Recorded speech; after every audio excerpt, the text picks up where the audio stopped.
టీవీలో చక్కటి TRP rating తో ప్రసారం అవుతూ ప్రేక్షకులని ఆనందపరుస్తున్న సీరియల్ ఇల్లు ఇల్లాలు పిల్లలు.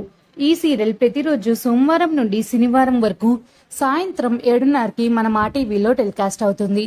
ఈ సీరియల్లో మన బుల్లితెర నటులు తమ చక్కని నటనతో మంచి పేరుని గుర్తింపుని పొందారు. ఈ సీరియల్ కి మంచి ఫ్యాన్ ఫాలోయింగ్ ఉందని చెప్పవచ్చు.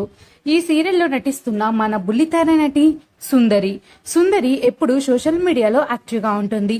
ఈ రోజు సుందరి పుట్టినరోజు సందర్భంగా సీరియల్ టీం అందరూ కలిసి షూటింగ్ సమయంలో షూటింగ్ సెట్స్ లో సుందరి పుట్టినరోజు వేడుకల్ని చాలా ఘనంగా సెలబ్రేట్ చేశారు. పుట్టినరోజు వేడుకలకి సంబంధించిన ఒక బ్యూటిఫుల్ వీడియో సుందరి తన సోషల్ మీడియాలో షేర్ చేసింది. ఆ బ్యూటిఫుల్ వీడియోని చూసి తన అభిమానులు పుట్టినరోజు శుభాకాంక్షలు తెలియజేస్తున్నారు. మీలో ఎవరైనా ఈ సీరియల్లో సుందరి క్యారెక్టర్ నేమ్ ఏంటో కామెంట్ చేయండి. అలానే ఈ సీరియల్లో మీకు ఎవరంటే ఇష్టమో కామెంట్ చేయండి. ఈ వీడియో కనుక నచ్చినట్టయితే లైక్ చేయండి, షేర్ చేయండి. మరిన్ని ఇంట్రెస్టింగ్ వీడియోస్ కోసం నా ఛానల్ ని సబ్స్క్రైబ్ చేసుకోండి. Thank you for watching.